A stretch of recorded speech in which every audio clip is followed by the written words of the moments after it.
You need to grow up. This is what was told to Aina Aiba, a young girl in the twilight of her final high school year. A year that, academics-wise, was not going super well for her, with many of her teachers being worried that she wouldn't get the grades required to graduate. You see, all her life, Aina completely adored singing. It was by far her favorite hobby, going so far as to even enter karaoke contests whenever she could. And so, just like many young girls, she dreamed of selling out huge arenas, delivering a vocal performance with such supreme, earth-shattering resonance that anybody who bore witness could do nothing but scream her name in adoration.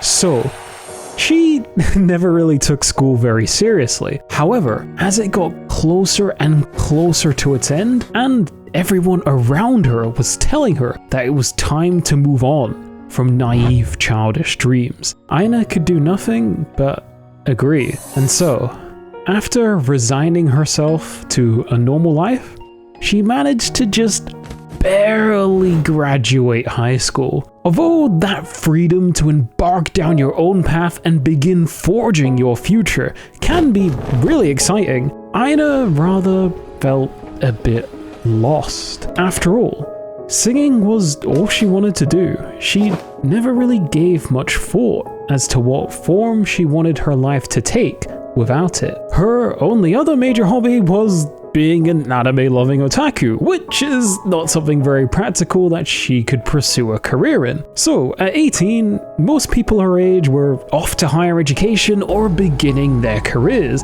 but having proven to be not the greatest student, there wasn't an immediately obvious option on the table for her that she could pursue. Her parents presumably wouldn't just let her bum around the house doing nothing though. They almost certainly wouldn't give an 18-year-old woman pocket money just to go and have fun either. So, to earn some money while she figured out what she wanted, and to fuel her not-so-cheap hobbies, she started working part-time, bouncing around from stores, small little meat restaurants, even ending up at a gal-themed bar at one point. It wasn't the most glamorous work. I mean, anyone who's worked in customer service can tell you how mind-numbing and soul-destroying it can be. But she was finding her own fun while she was doing it, using the money she earned to go to various anime events for One Piece and Gintama. Also, keeping up her lifelong favorite hobby of singing by going to karaoke more days than not. She'd go so often, in fact, that she'd even end up going to sessions with regular customers. So, nights would go by, then weeks, then months. Before she knew it, it had been 2 years.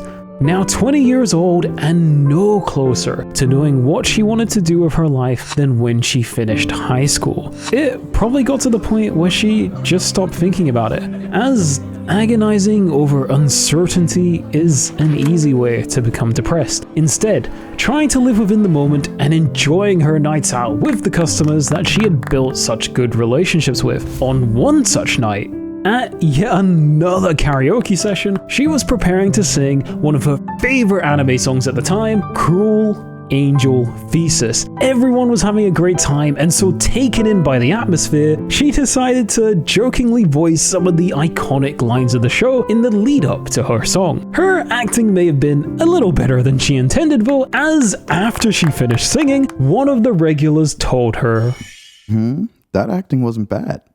Actually, come to think of it, aren't you really into this kind of stuff?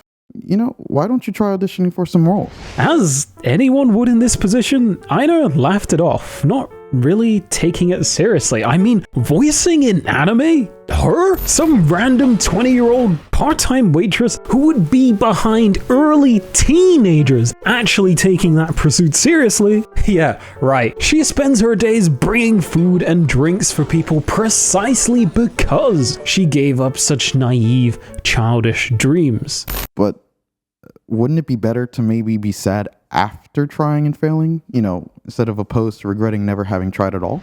This response deeply resonated with Aina, stopping and finally taking the suggestion seriously. After all, she is someone who is lost in life. She probably had friends that she grew up with from high school who are now entering the final stages of their degrees. Was she really going to stay waiting on tables forever? Was she going to accept going through the motions of life and regretting what could have been if she was just a bit braver? No. That was not the life that she wanted to live. And so on that night, she made a promise to herself to never give up on something before she had even given it a chance. And so, to that end, she started doing research on how to get into voice acting. Now, even though the customer had praised her, she was a total amateur and she knew it. If she actually wanted to land professional voice acting roles, then she had to improve her skills. So, her research naturally led her to voice acting schools. In Japan, the path to becoming a voice actor is a lot more concrete than it is in the West. There are a lot of well-regarded schools and training programs that will train you in all the technical skills that you need to become a voice actor. A lot of them are even connected to voice acting agencies, which is what you'll need to join in order to have access to the most roles and opportunities. Pretty much all famous anime voice actors you know of probably went through one of these schools. The problem was, most of the well-regarded schools that have those connections are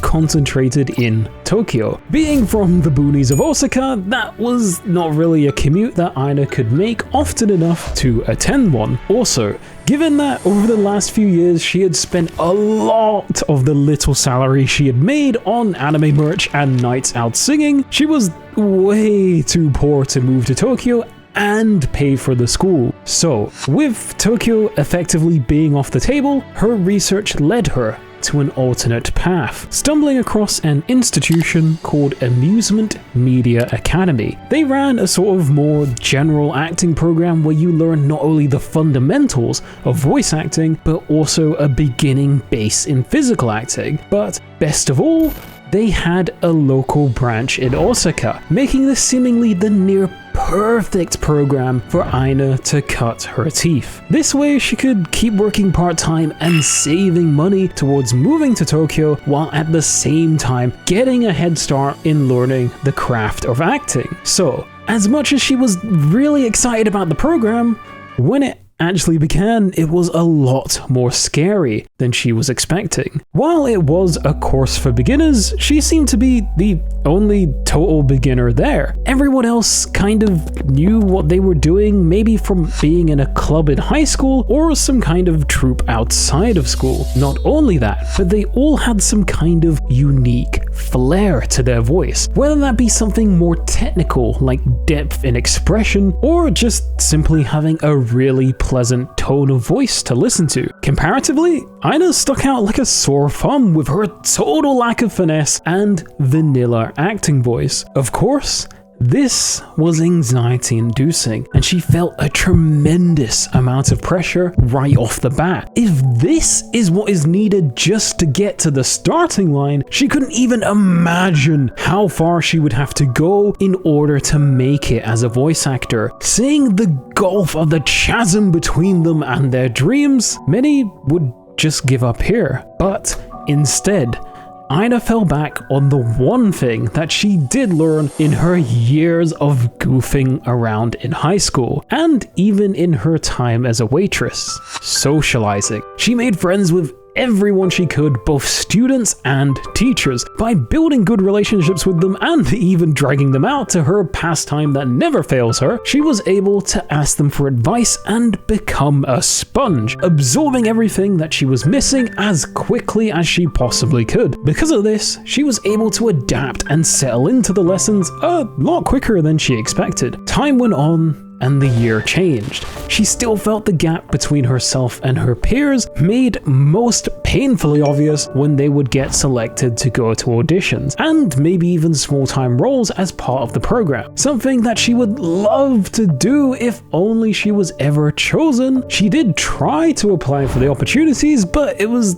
never really a surprise that she wasn't granted them. Given that her grades weren't the greatest here either, it was disencouraging for sure, but she was managing to keep her head above water, making it all the way to graduation, in which, to her complete astonishment, in the graduation play put on as a final test to showcase all that you have learned, Aina was chosen to play the lead role. She was completely ecstatic with this news and used that as fuel to give everything she had in preparation for the role. The play went well, and honestly, there couldn't have been a better way to cap off her journey. Surely feeling now that she had managed to reach the start line that seemed so far away when she first embarked on this endeavor 2 years ago. With that knowledge she had gained and the money that she had saved, she steeled herself for the move to Tokyo. Upon arrival, she enrolled for the trainee program of the illustrious 81 Produce, a prestigious agency that is home to a decent amount of the household names in the voice acting industry. Not only that, but they have a solid track record of turning rookies into stars and building solid relationships with anime studios around Japan. Aina couldn't really ask for a better catalyst to launch her and become part of the anime that she adored watching growing up. One thing that certainly isn't anime, however, is reality. While she had saved up a decent-ish amount of money during her time in Osaka, between the trainee school fees, rent in Tokyo, and all the other basic things that you need as a human to survive, she had just nowhere near enough money to solely attend the school. As such, she needed another part-time job. Before, she chose to work in restaurants, mainly simply due to her love of meat. Not that kind of meat, you degenerates. This time, however, she wanted to explore another small desire kindling within her. You see, if she had failed that beginner's acting training course, she had planned to try and become a nursery teacher, simply because she found fledgling children cute and she wanted to give it a go. So, since she promised herself to always give something that she wanted to do a try before just giving up on it, she decided to now pursue that interest as her new part-time job in Tokyo. Usually getting a job in something this specific like that immediately after you move is not very easy. Even if there are listings for what you want to do, you have to apply and then wait for the application process to be over and then more than likely be rejected without any consideration. But should you be lucky enough to actually be taken seriously, then you have to bullshit your way through an interview, wait for a response, and probably lie through your teeth for the second interview, and only then will you maybe get the job. It's a long, exhaustive process that can take months, all the while you're not being paid and burning through your savings. That is something that Aina literally could not afford to do. However, because she was such a social savant in her previous part-time jobs and the acting program, she knew an acquaintance who was able to introduce her to a preschool and land her a job. It wasn't directly being a teacher like she hoped, as she was a part-timer and had no previous experience. So, the role she was given was to instead prepare meals, change nappies, prepare anything that the teachers needed. Generally, just be helpful with anything that needed assistance. Once again, not exactly a role that is glamorous, but she did try to make her own fun out of it. So, between trying to evolve her skills and keep up with the voice acting training program, continuing her lifelong quest to hold the karaoke record for all of her favorite songs, and dealing with the shrieking little devils that she once considered adorable, her days were rammed fuller than the trains of Tokyo in rush hour. As such,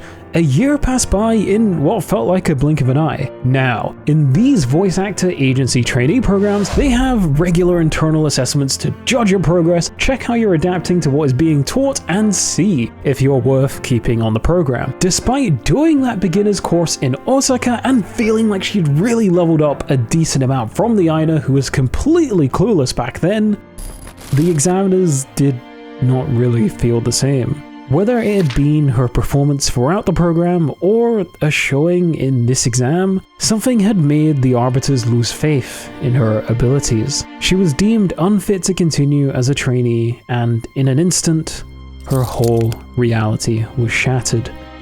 Naturally, Aina felt incredibly frustrated and depressed. The last almost 4 years of her life were dedicated towards pursuing this goal, and while at first it felt like a fantasy, after graduating from that beginner program and getting to play the lead role even, she really did start to believe that if she continued to give it her all, that fantasy was actually a reality that was within her grasp. But clearly anything she thought she had a grip on was just an illusion, having not even made it to her second year before being deemed a failure. With the extra time in her day, all she could do was sit and mull in the melancholy. Now at 24, she was no closer to getting anywhere in life than she was when she left high school. Some of her friends from back then were surely graduated from university by now and starting their careers, while she had just spent the last 3 years chasing an impossible, childish dream. These feelings of regret and pure, unrefined sorrow continued to consume her like a timber in flame. Why did she even bother leaving Osaka? Wouldn't it be better to maybe be sad after trying and failing? Instead of opposed to regretting never having tried at all? When she first heard those words, she couldn't have comprehended just how painful that sadness would be. However, it's true that even back then, it's not as if she was on a path to a better future. At least she did indeed try and even made it all the way to Tokyo, the city with more opportunity than anywhere else in Japan. Surely there had to be something else that she could do now that she was here. After taking some time to reflect upon this and just process everything, she decided that she didn't want to give up before knowing that she had truly exhausted everything that she could do. As such, she swore to herself that she would continue to struggle with all of her being and see if by the time she was 26, she could cut a path for herself where there was one not given. If by then she was still wasting her life, then she would accept her fate and move back to Osaka to reconnect with the family that she missed so dearly. So, the days would go by and she continued working her part-time job, thinking about how she could best use the time that she has remaining in this metropolis of possibilities. During this time, she got a chance to catch up with some of the friends that had come over from Tokyo from Osaka around the same time she did. I couldn't find out exactly where these friends are from, however, from everything I managed to piece together, it more than likely seems that they were also from that beginner's acting course. They were all looking to not only make use of what they had learnt, but also refine their abilities in order to increase their prowess as entertainers. As such, they decided to do the one thing they could do together that would push their limits and really demand excellent performances while also being on a budget. That being forming an acting troupe. You see, in voice acting or in screen acting, there are various mechanisms that you can use to cover up your weaknesses in delivery, such as doing extra takes of parts that need improvement, utilizing specific camera angles to enhance scenes, post-production editing to correct audio, or even just mixing the best parts together. But in theatre, there is nowhere to hide and nothing to bail you out. You either rise to the moment and perform in one take to the standard that is expected, or you wilt and leave the audience feeling disappointed. Preparing to act in this kind of circumstance is almost equivalent to doing an intensive boot camp. No stone left unturned and no corners can be cut. You will gain an immense amount of experience way quicker than you would in any of the other mediums, and an underrated feature even is that you get that instant feedback from the audience. Nothing will let you know that you f***ed up quicker than finishing a performance to literally no reaction from the crowd, where, vice versa, if you get a standing ovation, then obviously you're doing something right and your skills are progressing in the right direction. So, the group worked diligently and did their best to put on the highest quality plays that they could. Within a year, their efforts even bore some fruit, managing to get some opportunities to perform for small audiences. During the after party of one of those performances, being the social extraordinaire that she is, Aina hit it off with some people from the theatre company, talking about a shared major passion of theirs. You see, singing and anime weren't Aina's only major loves. She had another, and that was maybe a little off theme compared to what you would expect. That being professional wrestling. That's right, the same woman who is too scared to go into a haunted house alone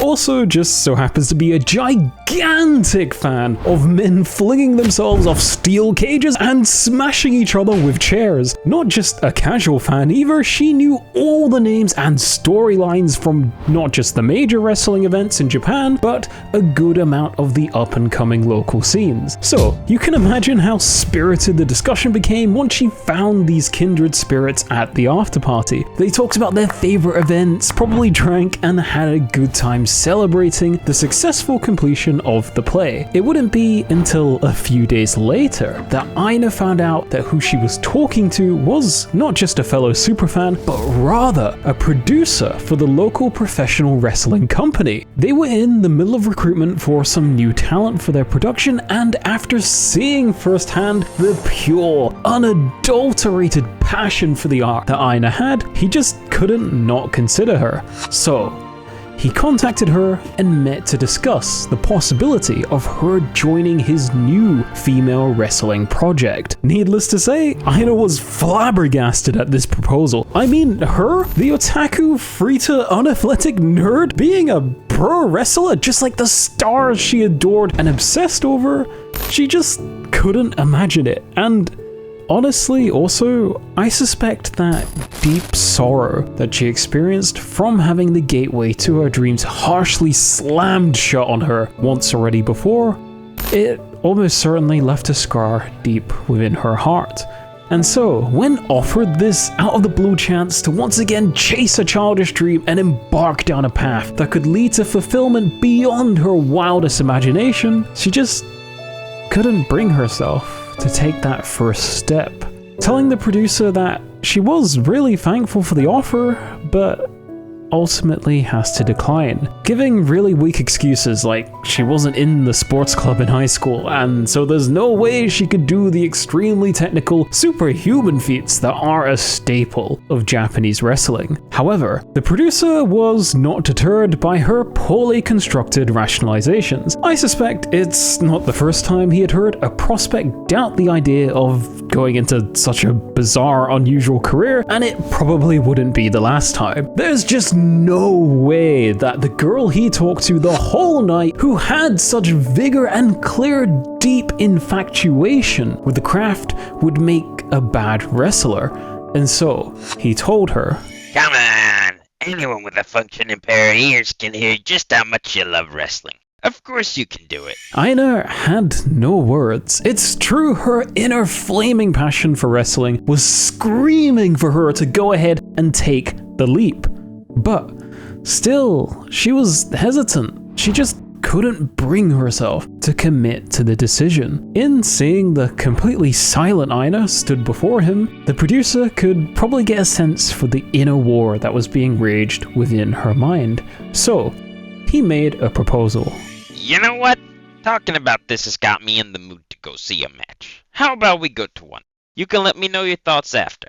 There's just simply no reality in which she, being broke as could turn down a free ticket to see wrestling live in person. And it wasn't just any wrestling event either, but a production from Stardom. At the time, they were still up and coming, but today, they are inarguably the most popular female wrestling promotion in all of Japan. So, as you can imagine, the match was a banger, and when it came to its glorious conclusion, the producer asked Aina once more, "Do you want to become a professional wrestler?" After experiencing the adrenaline and feverish excitement of such a showdown in person, there was just no way that she could continue to deny her deep desires. And so, she got the courage to once again take that first step. Now, just because she joined a wrestling company doesn't mean that she gets to fulfill that fantastical dream of hopping into matches and stomping on people. Lucky bastard. First, way before that, she had to go through a training period. After all, while she is obsessed with wrestling, she didn't know the first thing about actually doing it or executing any of those highly elaborate moves. That's not really something that they teach you in school, but that is something that these companies teach their rookies when they join as a trainee. How long this program lasts for kind of depends on the person and how quickly they learn. From my research, however, although it's not uncommon for somebody to take even 3 years before they are ready to debut, on average it seems to take about a year for most. The contents of the training were not only being taught and practicing how to pull off those extremely technical movesets, but also how to do so or take a hit without injuring yourself. Additionally, arguably even more important than that, was the nightmare mode fiendish cardio plan from the deepest layers of hell. After all, doing even a couple of those intricate moves is very physically demanding. Chaining together the amount you need to finish a full match is a Herculean task that demands stamina the likes of which Captain America would have. There were many a night where Aina had to do so many squats that she actually was unable to hold back the tears from streaming down her cheeks like a waterfall from the complete and utter agony that she was in. Of course, the coaches and designers of this program knew that something this brutal was likely to break most of these wide-eyed innocent rookies. So, in order to encourage them to get through it, they took an almost group trauma bonding like approach. Altogether, the trainees would have to do sessions such as everyone holding hands in a link and doing what is known as the Good Friends Squat. This is a 3-step action in where you jump on one foot and kick a leg out, then repeat it for the other foot and then do a squat. Not so bad if you're only doing it once, however they were made to do it 100 times. I don't know about you guys, but I for one can't even do 100 normal squats. So you can imagine how completely it is to do that many with an extra jumping component to it. It was to the point where people's bodies would just start to give out on them and they could not physically continue, simply lying there on the floor, completely broken as the tears poured out relentlessly. So, of course, for most people that was just too much, especially considering that at this point you're not even being paid decent money, if any money at all, meaning that after this borderline torture, you'd have to go back to your normal day job in order to pay your bills. So that is where the group aspect kind of comes in. By being made to do these tasks together, you feel guilty if you leave or stop before the others. And not only that, but experiencing this kind of suffering with other people, you grow actually closer together and gain an alternate source of motivation that you wouldn't have ordinarily. And so,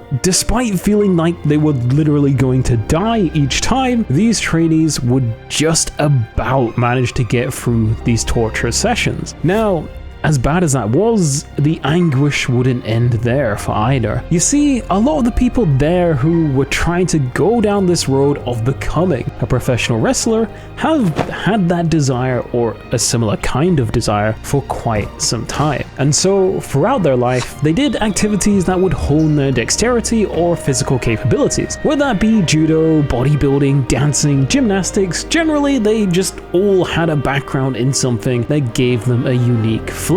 All of them apart from Aina, that is, who once again was the only complete amateur there. Helpless but to watch in envy as her peers picked up and learned all these various techniques quicker than her and with more refinement or finesse. With every lesson, she came to regret more and more her days of just goofing around and going to karaoke or even just watching anime when she was a student. If she had at least done a sport like so many of the other kids around her, then she'd probably be way more physically adept than the sorry state she was in right now. This increasing feeling of inadequacy felt hauntingly familiar to what she felt when she was going through that voice acting trainee program. The voice of the staff member who had told her that she was a lost cause. The memory of the dark days trapped alone, consumed by regret and sorrow of her failure. the anxiety and distress of being 24 with no prospects of getting your life on any kind of semblance of the right track.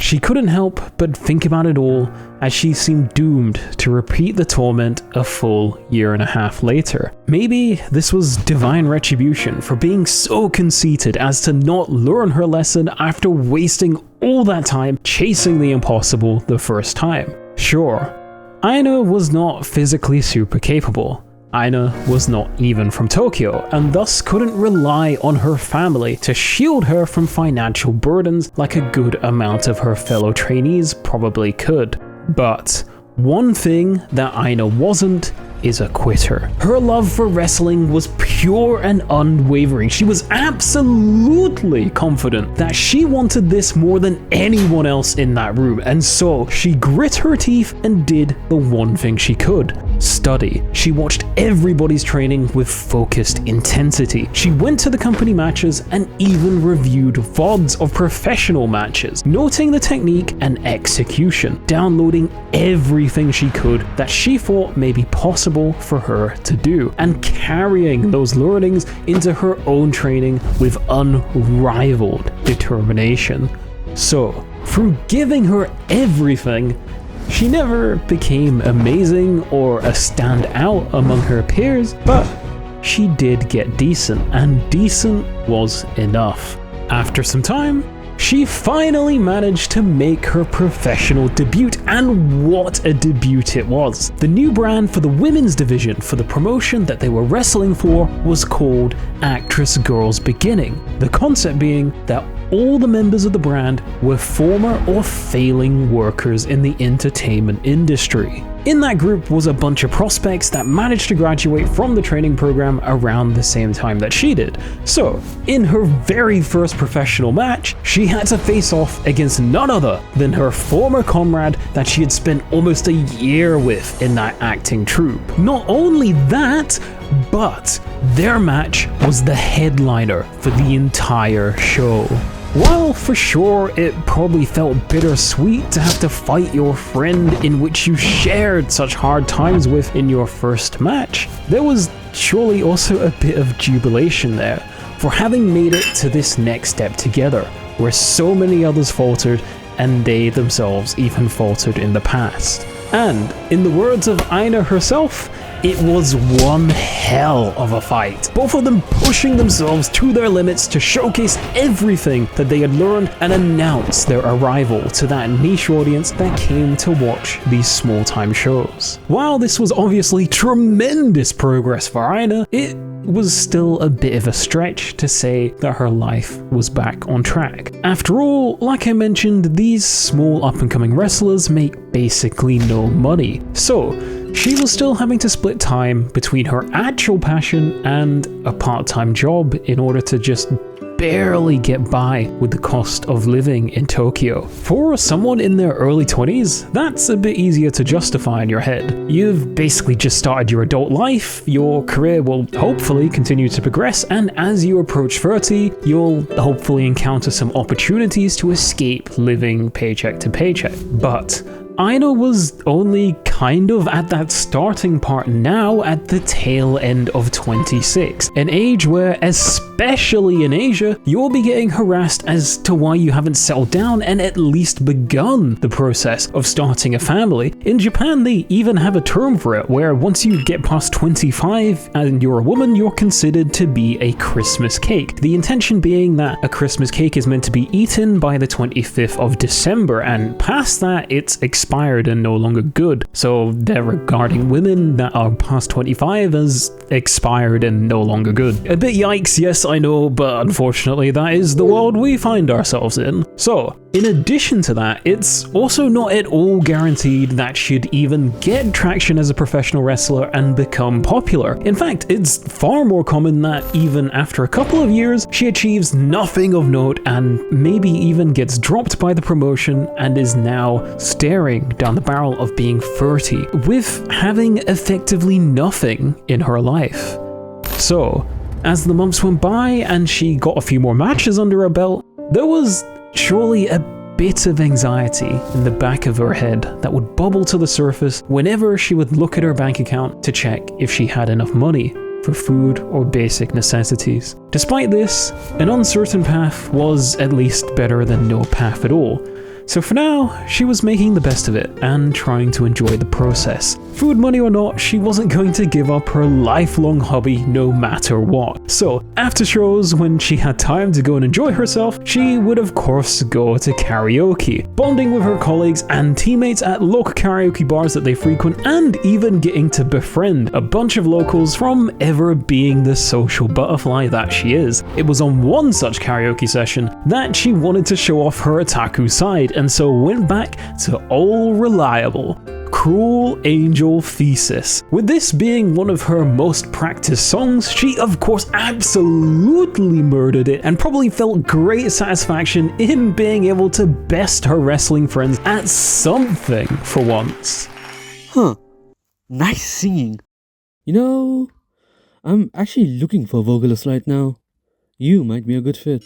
The voice belonged to none other than Taga Kikirani, the CEO of Bushi Road. You see, Bushi Road at the time had relatively recently bought a wrestling company. I don't know for certain, but being the CEO of the company and thus almost certainly being a decent deciding factor in that decision, I would bet that he is probably a fan of wrestling. So, it actually wouldn't be surprising if he saw her at a local wrestling event. But, that aside, with the drinking culture in Japan, it wasn't at all uncommon for people in the industry to run into each other at bars like this. Now, what Bushi Road is more known for, and what you guys probably already know, is making the hugely successful franchise Bang Dream. At this point in time, that was just getting off the ground. They had seen the success of the Love Live School Idol Festival game, as well as the unfathomable amount of money Sunrise & Co. were raking in from the legion of simps and the rapidly growing multimedia franchise. Naturally, they wanted to replicate that and felt like they had the resources to do so with their own spin on it.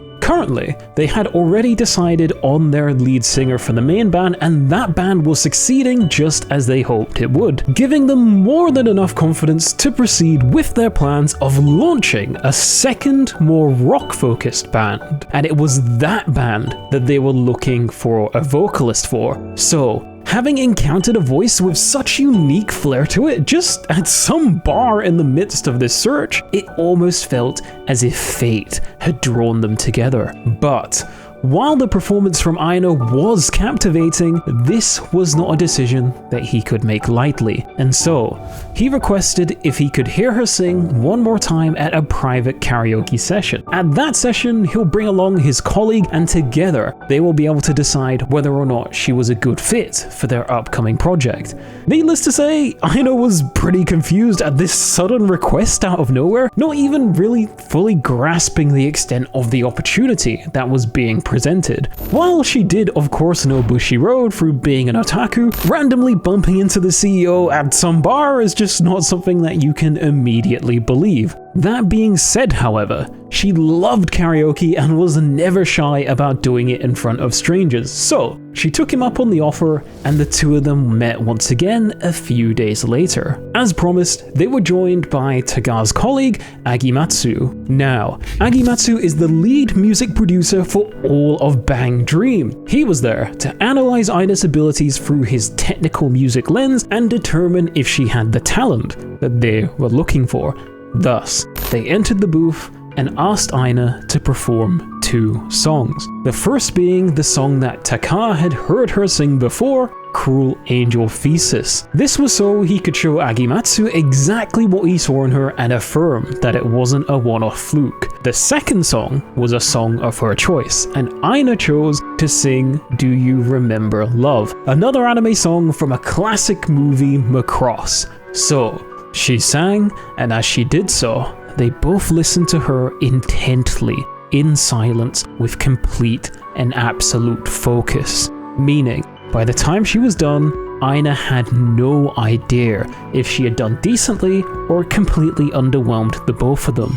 So, What do you think? The question was posed at Agimatsu, who was silently reflecting on the performance. He looked up at Taka and announced his conclusion. Well, it's obvious she's never had any kind of formal training. Her singing is unrefined, a bit rough even. I can only imagine the anxiety and utter despair that overcame Aina upon hearing this. Singing was the one thing in all her life that she never wanted to lose at. Even after she gave up her childhood dream of being a professional, it was still the one constant that would always bring color to her day, no matter where she was at in the rocky road that had been her life to this point. It was silly, but she couldn't help but get excited at this chance that she thought she would never ever get in 100 lifetimes to actually maybe become a professional singer. So, to fail once again, despite having experienced failure before, for it to come in the one thing that she loves more deeply than anything else, that was heartrending. That being said, I think she has something special that you don't really see often in other singers.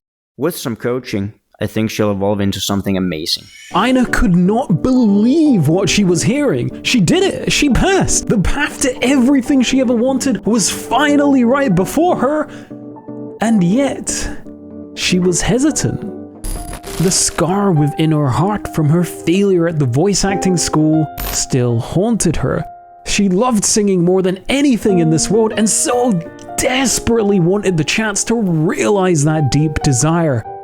But despite that, and the affirmation from Agimatsu, she did not really consider herself to be good at singing. Certainly at least not good enough to meet the expectations and responsibility that comes with being bestowed such a role. And so, she was afraid. Afraid that, in foolishly and greedily chasing after this path, she would squander what she had finally managed to claw together for herself after all these years of strife. Really, she did love wrestling and would be elated to become a star of the promotion.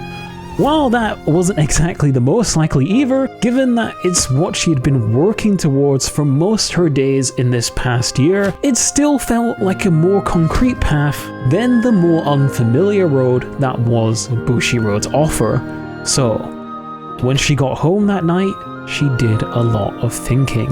What Agimatsu had said, how her wrestling career was going, and what the future may hold for her. She even considered trying to juggle both careers, but the problem was the chance of getting injured in wrestling isn't really a chance at all, it's basically a guarantee. So, if she were to hurt her throat at any point, then she would be unable to fulfill her duties for Bushiroad and become nothing but a burden. And so, in the end, she reflected upon why she was even in Tokyo in the first place. Why she had spent all that money that she had saved up in Osaka to go to training school. Why she even went so far as to pursue theater acting in order to improve her skills.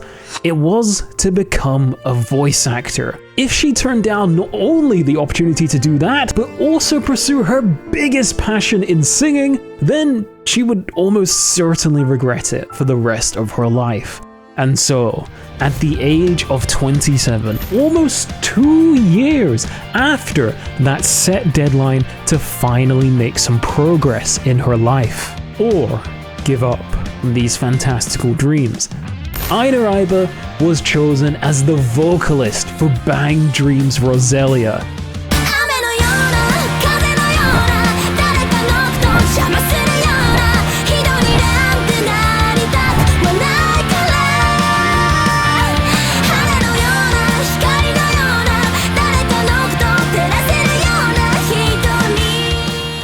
With that, not only getting to become a singer and delivering heart-stopping performances in sold-out arenas with a voice so melodic and potent that it could bring the gift of sound to deaf people, but also getting to launch her career as a voice actor, truly fulfilling all her heart's deepest desires, and finally not having to eat ice soup in order to have money for karaoke. Now, you can be pretty cynical and say, wow, how lucky. But to that I say, was it just luck though? This was a person whose life was objectively, by most metrics, pretty no education of note. I mean, she barely graduated high school, worked awful wages in miserable part-time jobs for years with literally no prospects of ever having a decent career. Everyone around her was always mostly younger and probably didn't have the same financial burdens that she did. It is incredibly depressing to be basically 27 and only have the most flimsy of prospects for the future. With all the pressures we have, especially these days, to make something of ourselves, despite even the most basic of things like buying a house being way harder than it's ever been before, a lot of people would give up and just resign themselves to never getting to where they want to be in life. But Aina never did. Despite all of that, she continued to give her all in anything that she thought might bring her just a step closer to where she wanted to be. And although those struggles yielded nothing of significance in and of themselves, that persistent effort brought her just a little closer each time, and in the end, eventually after years, her opportunity came, and because she kept trying, she was there to capitalize on it. Where, had she let life break her, she probably would have just been somewhere in Osaka right now, working in some bar, longing for what could have been. So, what I really want you guys to take away from her story is that it's never too late. It's okay to fail. Life f***ing sucks, and there's going to be a ton of strife and bull that you'll have to face. But as long as you hang in there and give everything you have to getting to where you want to be, then, just like Aina, you'll be surprised at what opportunities will present themselves if you're there and ready to capitalize on them. So, please guys, don't give up.